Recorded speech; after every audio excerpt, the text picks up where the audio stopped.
Hola, hola, sigue sin escucharse.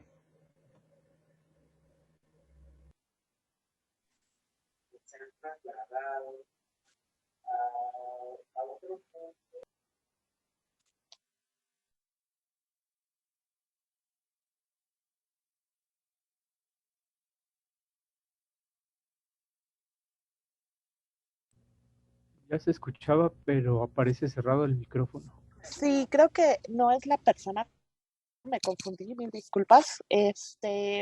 Bueno, la verdad es que estas dos ponencias sería muy interesante, la verdad, relacionar la, la ponencia del maestro Maximino con la del maestro Adrián, ¿no?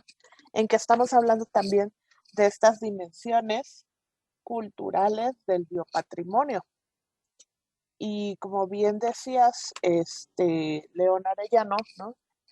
Retoman también esta perspectiva educativa, productiva y comunitaria, ¿no? Que al final, como personas, como seres sociales, como comunidad, al, al relacionarnos, esa situación de pérdida, ¿no? También que perdemos, no es solamente la pérdida del territorio, no es solamente la pérdida de plantas y animales, ¿no? Sino como personas desde nuestro círculo de interacción, ¿qué estamos perdiendo nosotros, ¿no? Y, y como bien decías, estos proyectos nacionales, ¿no? Que intervienen en la geopolítica, que bien decía el maestro Adrián, cómo nos afectan hacia el futuro, ¿no? ¿De qué vamos a hablar? ¿De cómo vamos a ver este mundo, ¿no? Eh, la verdad es que sí es de pensarse, es de analizarse también en esta intervención de los programas nacionales, ¿no? De los grandes proyectos, de igual la pregunta que hicieron de qué había pasado con el Tren Maya y las comunidades, ¿no? Cuando estamos viendo que en la península de Yucatán, pues obviamente por su situación geográfica, política, tienes no es solamente los mayas yucatecos o los mayas peninsulares, sino por ejemplo en el caso de Campeche, ¿no? Estás hablando de que en los años 80, los años 90 hubo una gran eh, migración de los mayas guatemaltecos, ¿no? Que vuelven a formar otras comunidades, que vuelven, o sea, que de alguna forma tienen digamos, relación con los mayas peninsulares, pero también son otras costumbres, también son otros usos, también son otras dinámicas. Vemos que en el sur del estado de Campeche hay otros grupos étnicos, ¿no? Que no son solamente mayas, pero que también están ahí y están ahorita conviviendo en el territorio donde va a pasar el tren Maya, ¿no? Y qué es lo que está sucediendo con ellos, ¿no? Con esas prácticas, no solamente, digamos, de relación, sino también con la tierra, con la propiedad con el hacer comunidad, ¿no? Vamos ahorita me van a indicar mis compañeras y compañeros.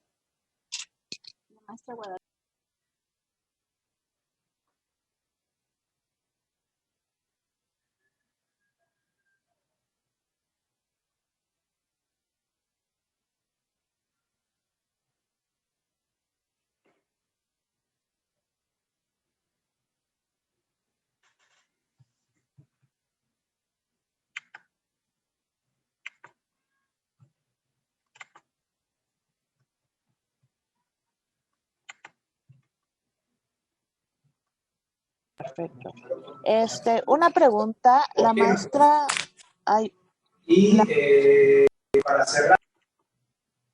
la maestra Guadalupe Morales está aquí. Sí, sí, sí está. Maestra, ¿podemos pasar con usted? Tuvimos un tema ahorita en la ponencia número Bueno, 3 sí. y no sé si podemos adelantar con usted. Bueno, sí. Sí, ¿quién? Guadalupe Morales. Sí, Guadalupe Morales. ¿Se encuentra la maestra? Ah, es el doctor. Perdón. Perdón, ahora sí No, tranquilo. que me traicionó ¿cómo le diré? Mi cuadradez de género.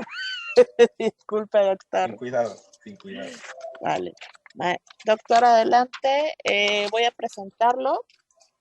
El doctor Guadalupe Morales es ingeniero agrónomo, maestro en ciencias y doctor en ciencias de recursos genéticos y productividad.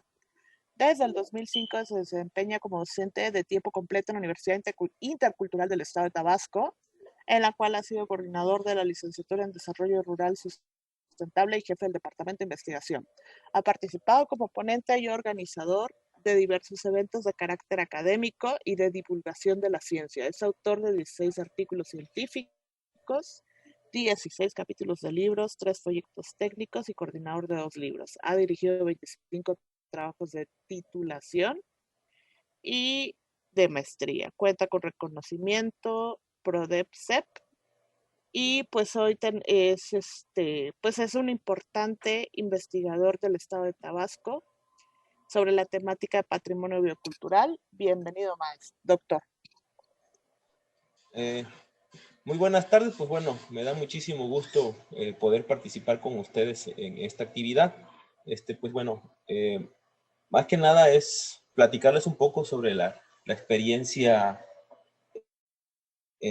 pues que tenemos en el trabajo de patrimonio biocultural y bueno, tratar de conceptualizar algunas cosas que a lo largo de estos procesos formativos que están llevando, pues he escuchado que han ido trabajando, ¿no?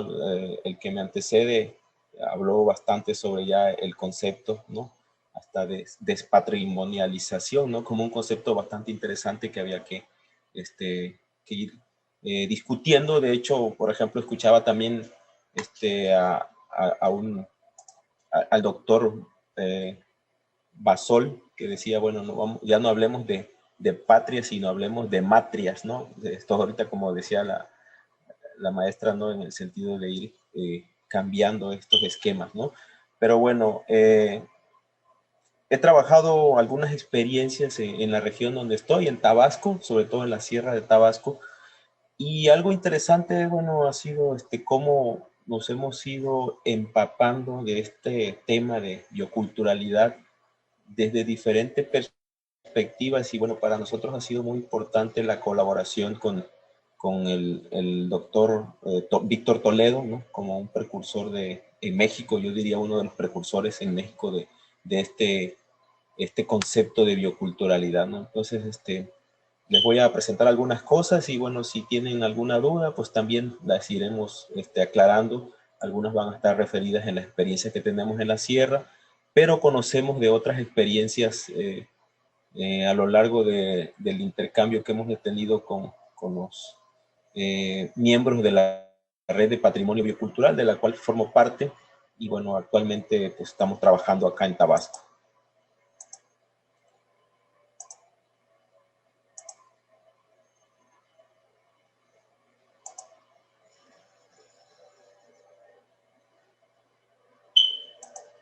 ¿Sí se alcanza a ver la presentación? Ok, bueno.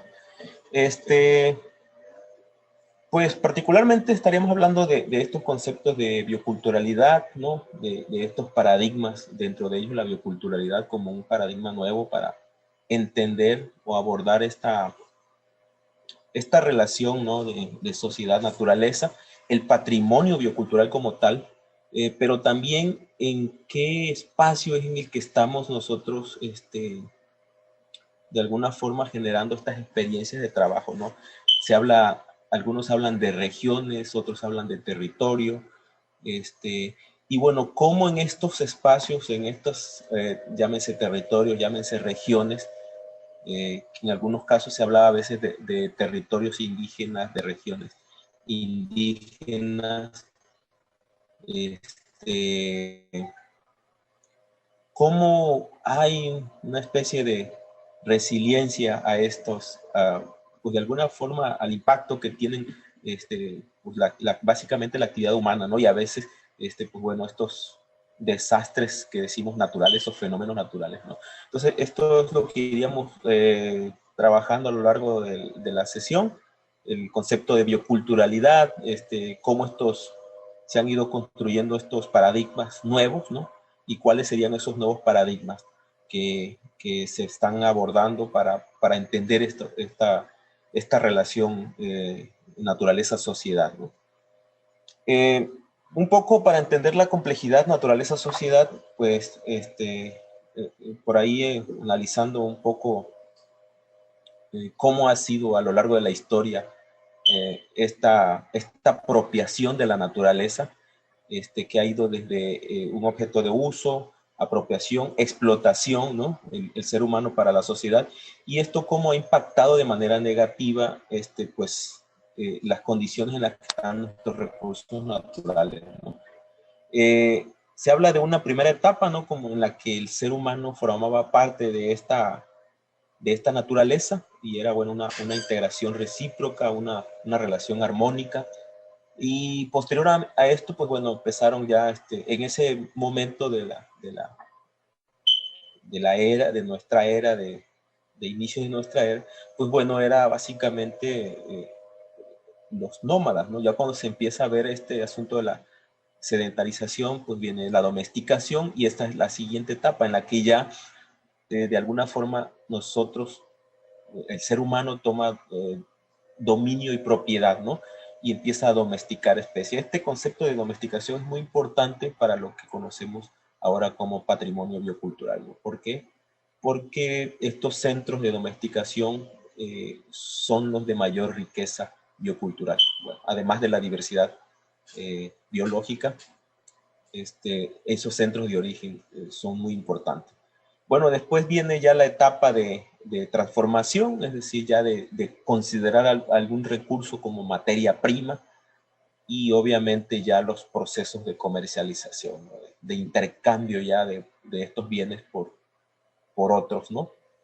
Y en la etapa 4 aquí, esta etapa es muy importante porque, bueno, es cuando surge ya este concepto de la globalización a través pues del dominio de la naturaleza, la explotación y un consumo que muchas veces es excesivo, ¿no? Esto ya actualmente se trata de revertir en la etapa en la que estamos, en la etapa actual que pues se habla de que pensemos más bien en la racionalidad, en la complementariedad, reciprocidad y correspondencia. Entonces esas son como las etapas y hablaríamos básicamente para entender los nuevos paradigmas que hay para poder abordar la relación naturaleza-sociedad, pues bueno, esta última etapa en la que estamos, en la que se aborda, pues les decía, la racionalidad, la reciprocidad, la correspondencia, incluso pues ahí pensando ya a la naturaleza como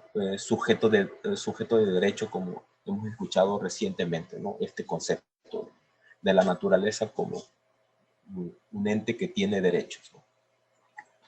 Y bueno, ¿cuáles son, a partir de en esta última etapa que les decía, bueno, cuáles son esos paradigmas que han surgido? ¿Cuáles son esos paradigmas emergentes? Pues bueno, surge que estamos viviendo de la sostenibilidad, ¿no? En el que se busca pues tener un equilibrio, ¿no? De cubrir las necesidades de las necesidades presentes, pero sin comprometer que las futuras generaciones puedan satisfacer sus propias necesidades. Y entonces, digamos, ahí es donde se incorpora ya este concepto del desarrollo sostenible, que incorpora las dimensiones económica, social y ambiental, ¿no? Pero este desarrollo económico, social y ambiental pues tiene que ser a largo plazo. ¿Okay? Entonces ahí es donde empezamos ya a abordar este concepto de sostenibilidad como un paradigma emergente que surge, les decía, pues en la última etapa de que estamos hablando, la etapa 5. El otro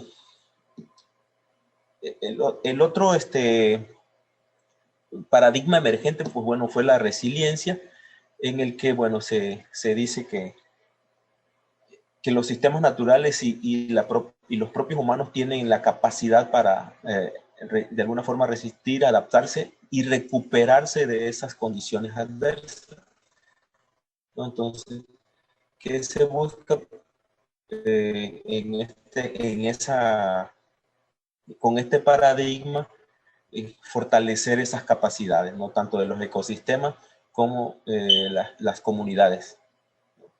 Igualmente se habla de la resiliencia al cambio climático global, ¿no? Entonces, ese es el paradigma de la resiliencia, en el que se busca fortalecer estas capacidades para poder, de alguna forma, revertir o recuperarse de condiciones adversas, ¿no? El otro paradigma les decía que tiene que ver con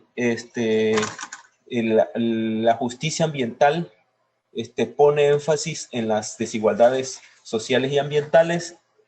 Y bueno, aquí es importante para nosotros cuando hablamos de patrimonio biocultural o de bioculturalidad, porque muchas veces hemos centrado nuestra atención en la diversidad cultural, pensando en pueblos indígenas, ¿no? Y se habla mucho, o se dice mucho, está completamente documentado, de la vulnerabilidad a la que están propensas estas comunidades, ¿no? Y estas comunidades indígenas o estos pueblos indígenas, ¿no? Y por lo tanto, en justicia ambiental se busca dar soluciones equitativas, ¿no? Por ahí, en términos de legislación, pues se habla de la distribución de los beneficios de los recursos naturales de forma equitativa. Ese es un paradigma en el que se intenta también entender actualmente las relaciones naturaleza-sociedad.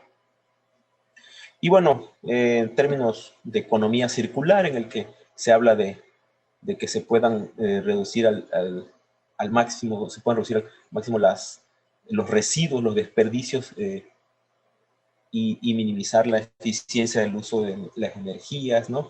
Entonces, pues también es un enfoque bastante interesante. De hecho, en términos, hace rato comentaban, ¿no? En términos de políticas, de programas, o sea, desde este paradigma se intenta de alguna forma revertir esta situación del impacto a los recursos naturales mediante la economía circular.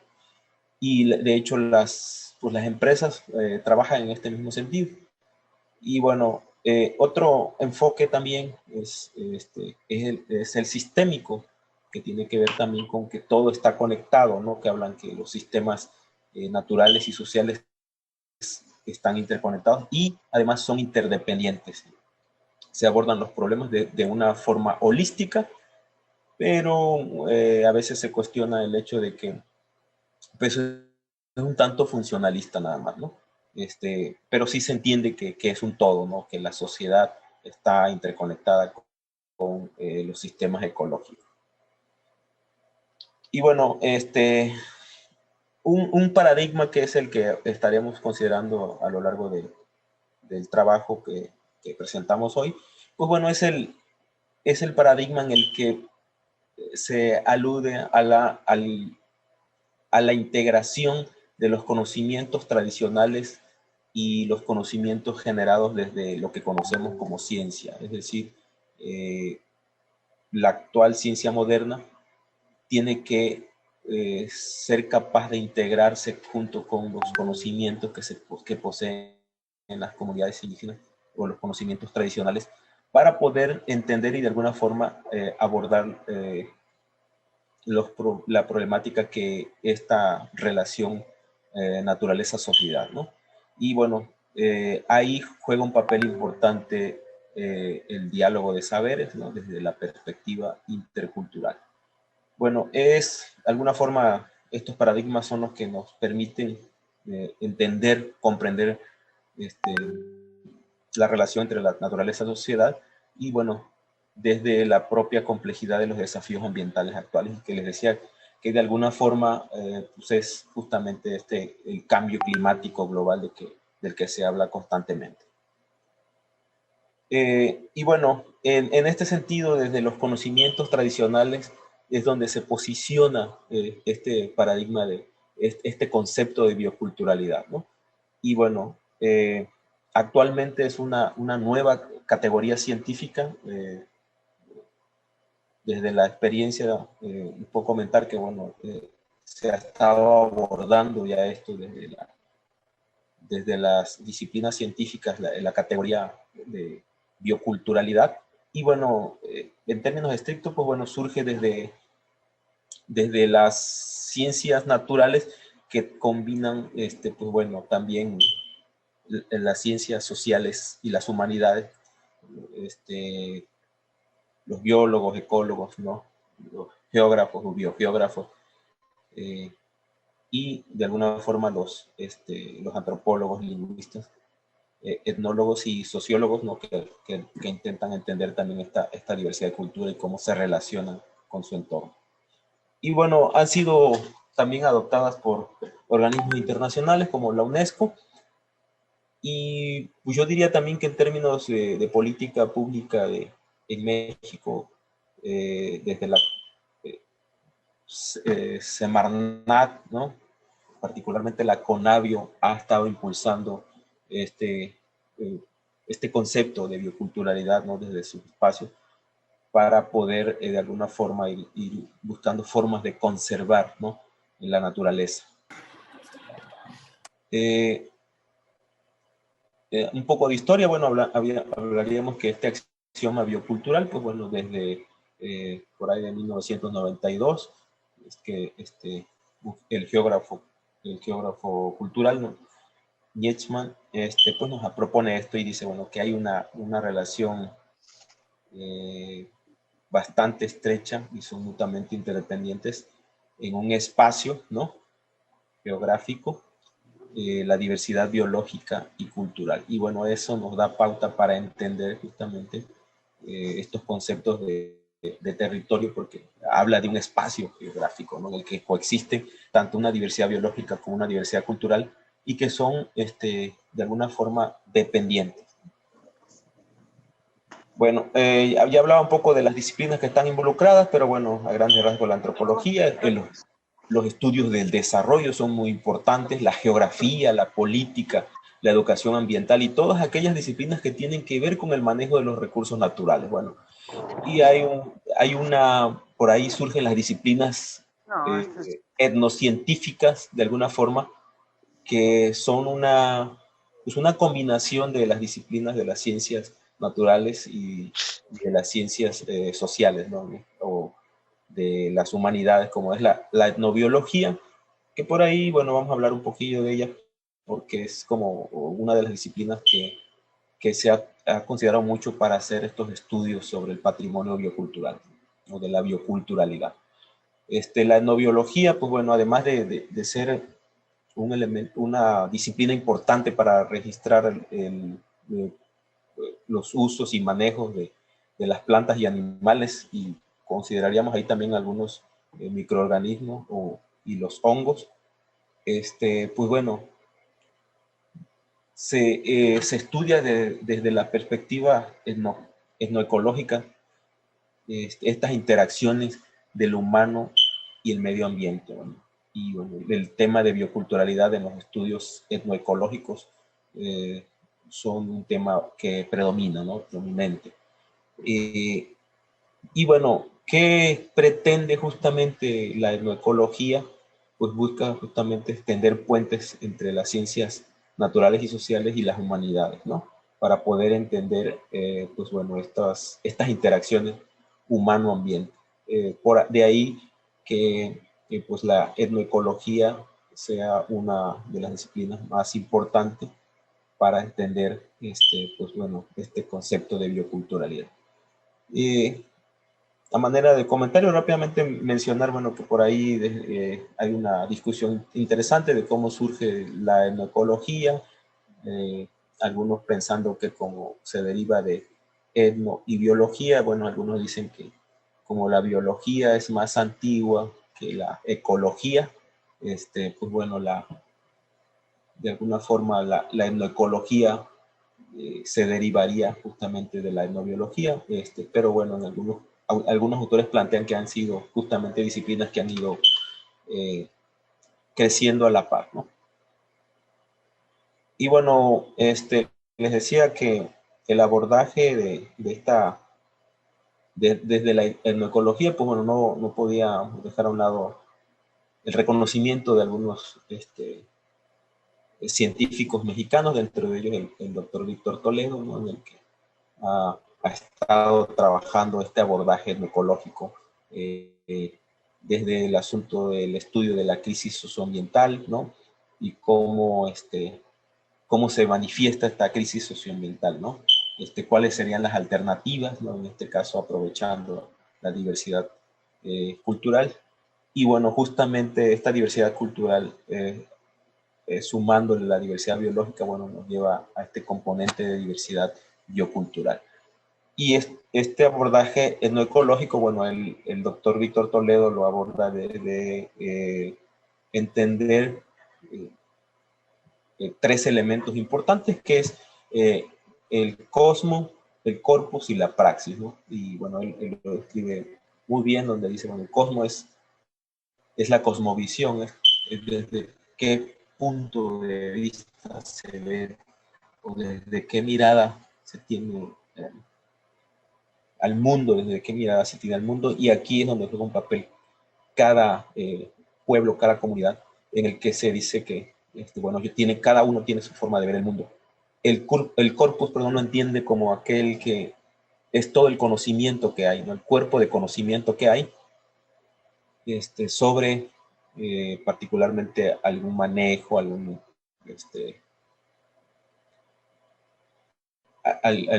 aprovechamiento de esta naturaleza.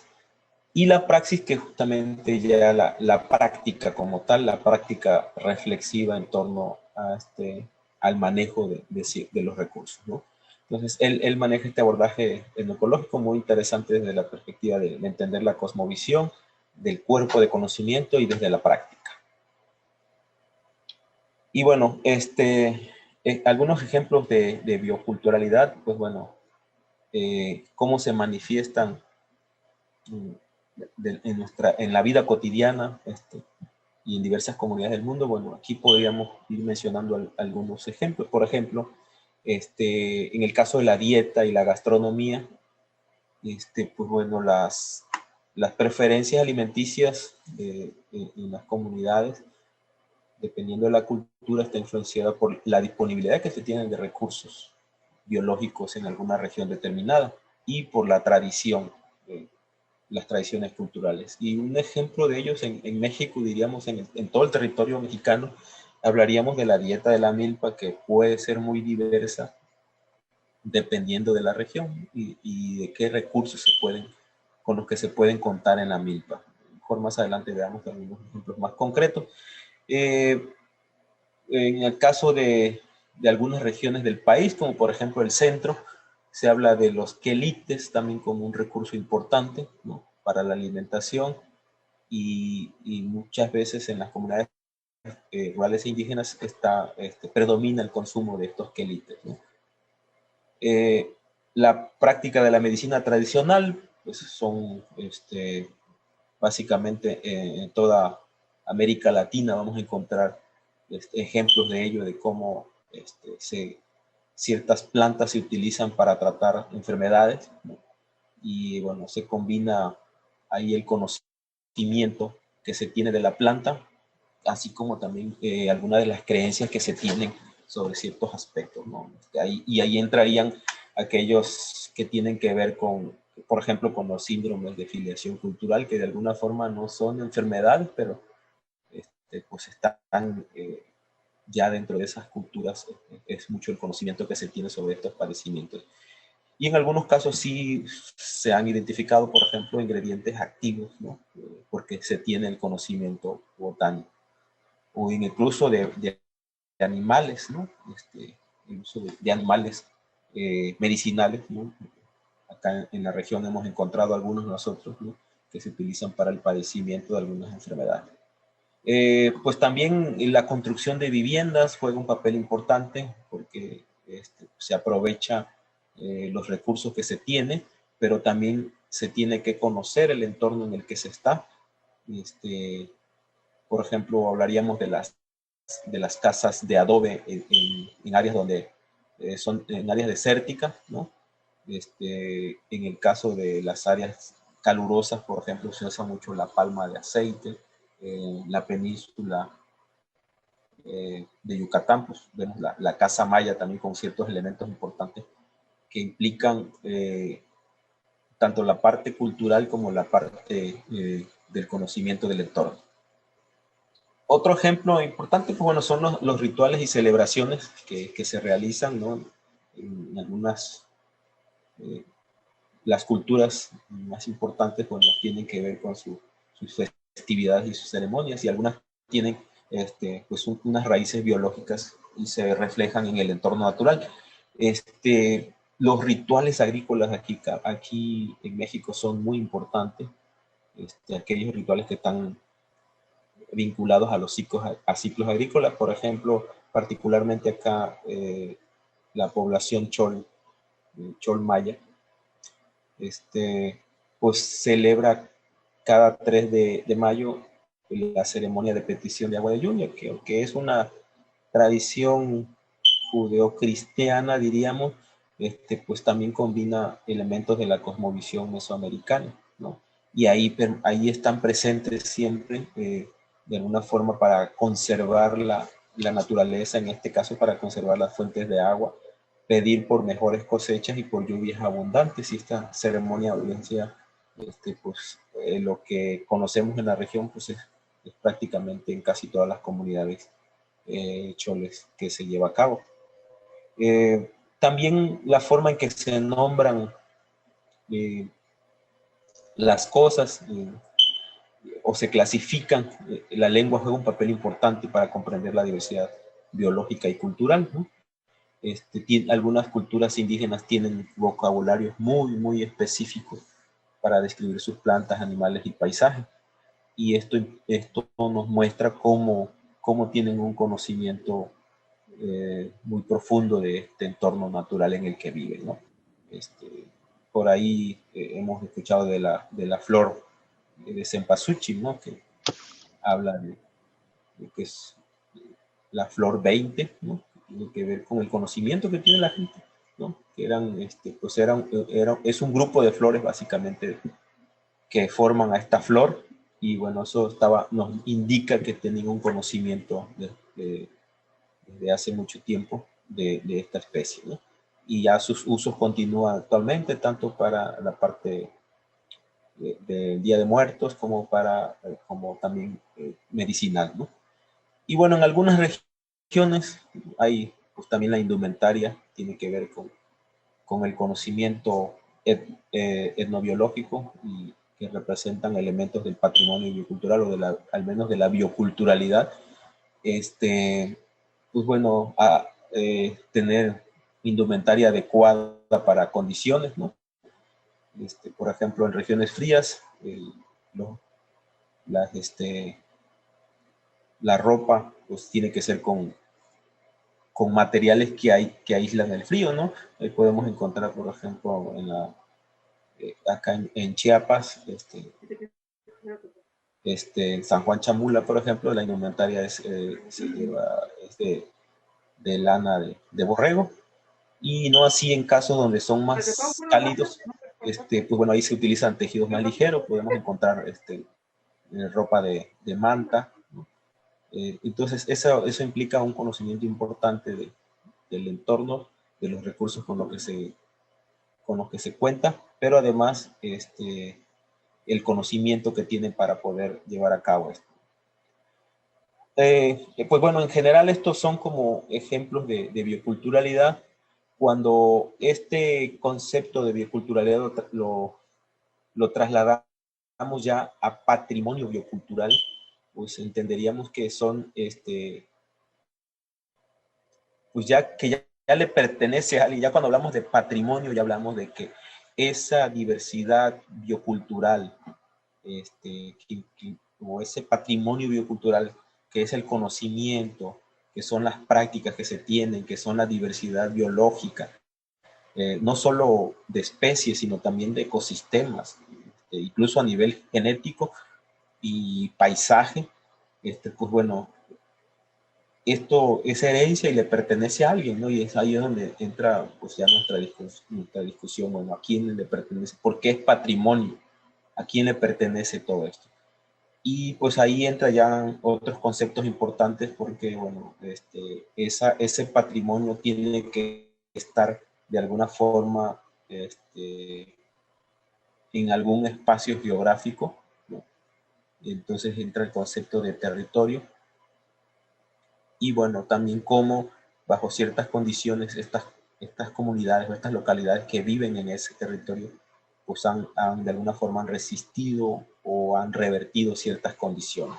Entonces, este concepto de patrimonio biocultural también es bastante discutido. Les decía de inicio, algunos hablan de no hablar de patrimonio, ¿no? Sino hablar de matrias, ¿no? Por concepto de cuestiones de género y cuestiones de hablar del patriarcado, que ha sido también algunos aspectos bastante discutidos en la última década. Entonces, pues bueno, ahí está el concepto como tal, es el conocimiento, les decía, pero también no solo el conocimiento, sino también estos recursos que hay ahí, ¿no? Esta diversidad biológica que les decía, muchas veces hablamos nada más de como especie, pero en realidad no solo es especie, podemos encontrar ahí también a nivel de ecosistemas, esta diversidad de ecosistemas y de paisajes. Y bueno, cuando hablamos de patrimonio biocultural, que han sido pues diversos autores a nivel internacional, en México ya mencionamos al doctor Víctor Toledo, pero hay otros autores que iríamos mencionando más adelante en la charla. Pues bueno, en este concepto lo destacado del patrimonio biocultural es que se tiene que preservar no solo la diversidad biológica y no solo la diversidad cultural, sino hay que reconocer que están completamente conectadas, ¿no? Interconectadas, y se influyen mutuamente. Esto es muy importante porque cuando uno hace investigación, muchas veces se separa lo biológico de lo cultural. Y bueno, justamente en este esfuerzo de la bioculturalidad, y ya particularmente visto desde un enfoque de patrimonio, estas están completamente influenciadas, ¿no? Y bueno, hay diversos estudios que así lo demuestran, y en general podríamos pensar que el patrimonio biocultural debe incorporar, les decía, no solo la diversidad biológica, sino también los conocimientos tradicionales, que por ahí también el concepto de conocimientos se ha estado ya cambiando un poco o sustituyendo ya por saberes, porque no solo es conocimiento, sino es sabiduría que hay detrás de estos conocimientos, ¿no? Entonces, que estos conocimientos se tienen que conservar y forman parte del patrimonio biocultural, ¿sí? Son justamente prácticas, saberes que permiten un mejor aprovechamiento o un uso sostenible de los recursos que ahí se tienen, ¿no? Que en estos espacios se tienen.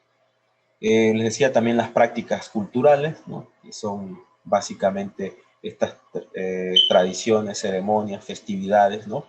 Y, y los sistemas de creencias que están arraigados. Entonces también ahí entran todas las prácticas culturales que forman parte del patrimonio biocultural, ¿no? Ya les hablaba yo hace rato de las de los rituales agrícolas, ¿no? Y particularmente de la ceremonia de petición de agua de lluvia, como un inicio, como un arranque del ciclo agrícola, ¿no? El establecimiento de la milpa en esta región, ¿no? La milpa chol, y otras ceremonias y festividades, incluso algunas prácticas socioculturales, como es acá se conoce como mano vuelta, que implica la siembra o la actividad agrícola, de tal forma que es como un intercambio, ¿no? de fuerza de trabajo, ese cambio de mano, no sé cómo le llamen en algunas otras regiones, pero bueno, son prácticas que todavía persisten y que de alguna forma forman parte del patrimonio biocultural. Y bueno, entender también a la biodiversidad, que forma parte también del patrimonio biocultural, que son, bueno, en este caso la diversidad de plantas, animales y microorganismos, ¿no? Pues bueno, en general nosotros hemos centrado muchos estudios en plantas, animales y en hongos, ¿no? Que son otros elementos importantes. Y bueno, Tenemos, ay, perdón, perdón, doctor. minutitos más ya para cerrar su intervención y pasar a la sesión de preguntas y respuestas, por favor. Ok, bueno, entonces, les decía que el concepto, que además del patrimonio, pues es el territorio, ¿no?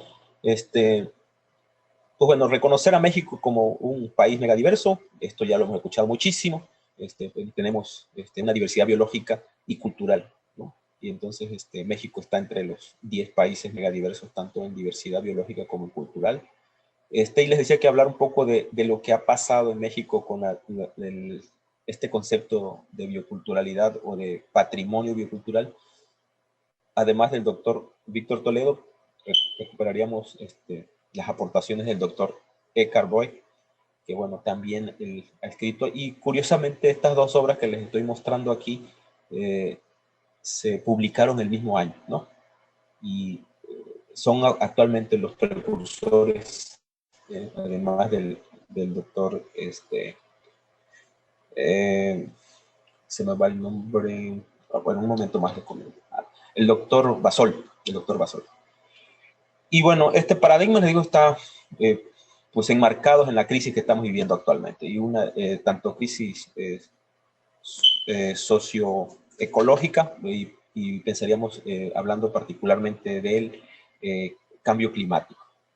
Bueno, otro elemento importante, además de la diversidad biológica y cultural, decía yo que son los centros de domesticación, ¿no?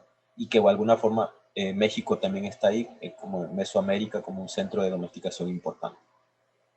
Y bueno, ya para ir cerrando, algo muy importante que me interesaba a mí es que abordáramos el concepto de territorio, porque, bueno, de alguna forma ir pensando si estamos, en qué espacio, de qué espacio estamos hablando el patrimonio biocultural de México, el patrimonio biocultural de algún pueblo en particular, ¿no? Estamos hablando del patrimonio biocultural de un estado, ¿no? Y entonces la delimitación geográfica también juega un papel importante. Nosotros acá hemos trabajado con regiones bioculturales, ¿no? Delimitando aquellas localidades. Una de las aportaciones importantes del doctor Eckhart Boyd es justamente ¿no? De la región biocultural, o de las regiones bioculturales, y es donde hay mayor concentración de poblaciones indígenas. Y nosotros, bueno, acá hablamos de la región biocultural Chol, la mitad del municipio en el que estamos asentados es hablante de la lengua Chol. Y bueno, podemos trabajar a escala de comunidades, municipios y ejidos, y bueno, algunos ejemplos a nivel internacional, pues bueno, son los Amazonas, la Sierra Tarahumara, en Marruecos, ¿no? Por ejemplo, y en Estados Unidos, donde se encuentran algunas comunidades nativas. Pues bueno, les decía, las aportaciones del doctor Eckhart son muy importantes para poder definir las regiones y territorios bioculturales. Por ahí también el doctor Gilberto Jiménez también nos da unas ideas importantes, sobre todo para el concepto de territorio como tal. Y bueno, en términos de resiliencia, que es uno de los temas importantes también, pues se habla de cómo en estas regiones, pues a pesar de las comunidades pueden resistir y adaptarse y recuperarse esas perturbaciones, ¿no? Nosotros acá particularmente tenemos ejemplos de inundaciones, ¿no? Muy vulnerables a inundaciones y a deslizamiento de laderas, por ser la región sierra de Tabasco. Y bueno, pues los eventos son actualmente más constantes, pero pues también hay una capacidad de recuperación de las comunidades, ¿no? Tenemos recursos disponibles para poder recuperarse, ¿no? Y uno de ellos, uno de los elementos más importantes acá, la milpa, ¿no? En el que podemos encontrar alrededor de 60 especies útiles, ¿no? Y que son cultivadas para su aprovechamiento sustentable. Y bueno, se establecen redes de apoyo para poder superar estas condiciones en las que de alguna forma se pierden muchos recursos, se pierden muchos bienes, y bueno, las comunidades acá, por su capacidad sus relaciones, ¿no? Las mejores relaciones que se tienen en estas comunidades indígenas, pues bueno, logran sobreponerse a estas situaciones adversas. Pues bueno, en términos de tiempo, pues yo dejaría mis datos aquí de contacto para poder compartir con ustedes alguna información que no podamos cubrir en esta sesión. Muchas gracias y bueno, estoy abierto a las preguntas. Muchas gracias, doctor. Vimos rápidamente dentro de los conceptos que maneja el doctor Guadalupe, los paradigmas emergentes de sostenibilidad, resiliencia, justicia ambiental, economía circular, enfoque sistémico, ¿no? Etnobiología y la etnoecología también, ¿no? Parte de este patrimonio biocultural, el reconocimiento de la interconexión, la agrodiversidad, la etnodiversidad. La verdad es que es una expresión muy nutrida de conceptos, ¿no? Dentro del territorio también, de qué espacios estamos hablando, el papel de la delimitación geográfica, ¿no? Y en estas regiones bioculturales que intervienen nuevamente en el patrimonio biocultural. Muchísimas gracias, doctor. Empezamos el espacio de preguntas. Adelante, compañeras, compañeros. Beatriz, por favor. Buenas tardes, gracias por la presentación. Yo quisiera saber cuál es su opinión respecto al concepto de resiliencia, ya que están surgiendo nuevos conceptos para abordar el tema de la ecología. Y uno de ellos es resiliencia y viene de las ciencias naturales, pero no sé, ya empecé a escuchar otras voces que mencionan que es un concepto pues que no se aplica al 100% en las comunidades indígenas porque terminaría diciéndoles a ellas que pues se adapten, que pues que le echen ganas ante todo el problema que viene de fuera, ¿no? El problema político que hay en los territorios de despojo, de exclusión, y que no es de ahorita, que viene de la colonización, ¿no? Entonces, este concepto se usa mucho, yo lo veo en ecología, que donde quiera se habla de él, pero apenas vi una presentación donde decía que hay que tomarlo con pinzas, porque como que se estaría un poco maquillando el papel del Estado sobre las comunidades, y no al revés, que las comunidades le echen ganas ante todo el problema que ya existe desde la colonia, ¿no? Del problema de colonialismo. Entonces, como que se hace como una cortina de humo al usar este concepto, y que se usa bastante, ¿no? Entonces, yo quiero saber su opinión, ¿no? Porque apenas escuché esta queja, ¿no? Hacia el concepto. Gracias. Sí, bueno, efectivamente yo coincido en lo que menciona. Hay una responsabilidad del Estado sobre ciertas situaciones, ¿no? Y no se trata tampoco de dejarle a las comunidades que, pues bueno, de hecho hay el concepto de que resistan. Otra cosa es la resistencia también, además de la resiliencia. El otro concepto que no abordamos aquí pues, es la resistencia, que resistan y podríamos decir y persistan. Pero efectivamente lo que sí hay que reconocer es que las comunidades sí tienen esa cualidad. O sea, yo los ejemplos que le pongo acá nosotros estamos en la sierra, pero aún así tenemos problemas de inundación. A lo mejor son más repentinas y tardan muy poco, pero finalmente hay afectaciones en el que las comunidades sí se logran recuperar de forma rápida. ¿Okay?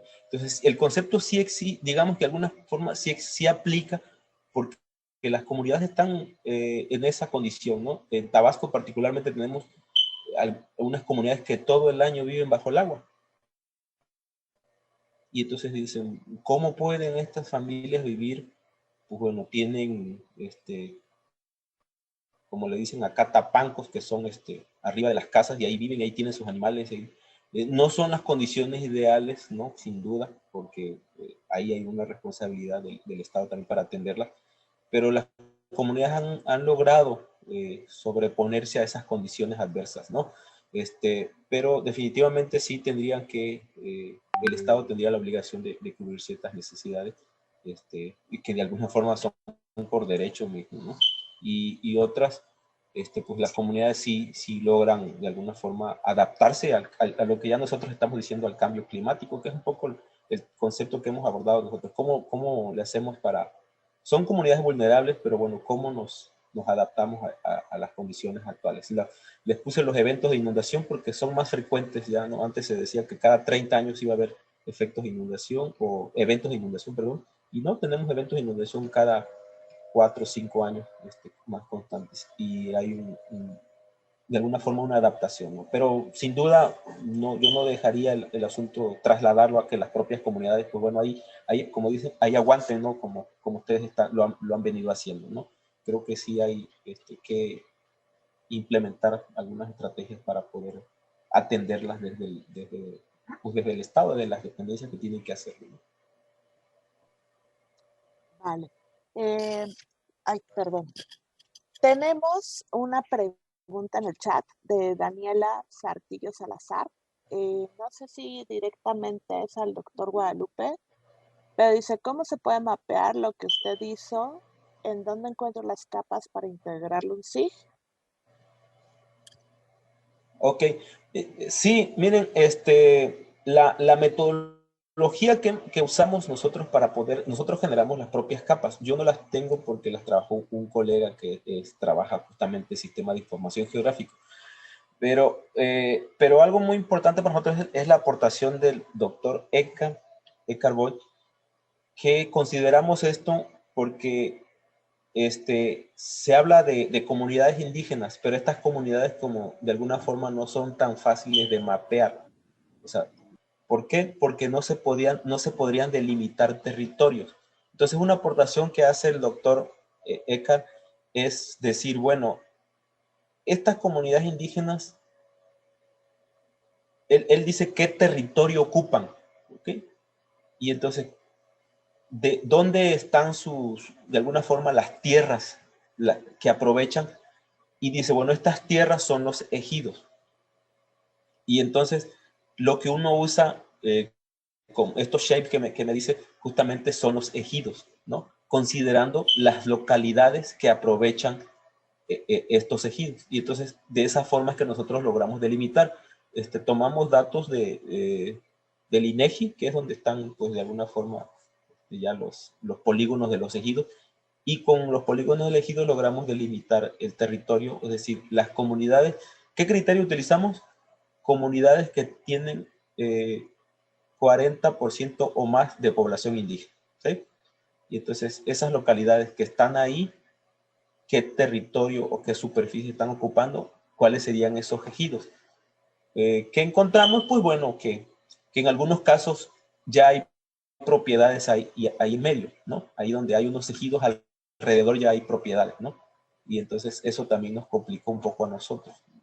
Pero bueno, intentamos cubrir esa superficie con los ejidos que ahí están. Y algo que nos llamó la atención es que, bueno, justamente esos ejidos, hay un área natural protegida entre esos ejidos además, y además hay tierras de uso común que son tierras muy, muy conservadas, en el que hay una gran cantidad de recursos que todavía se aprovechan de alguna forma sustentable, ¿no? Muchas gracias. Tenemos una última pregunta de Luis Manuel Román. Adelante, Luis Manuel. Sí, buenas tardes. Gracias por la exposición.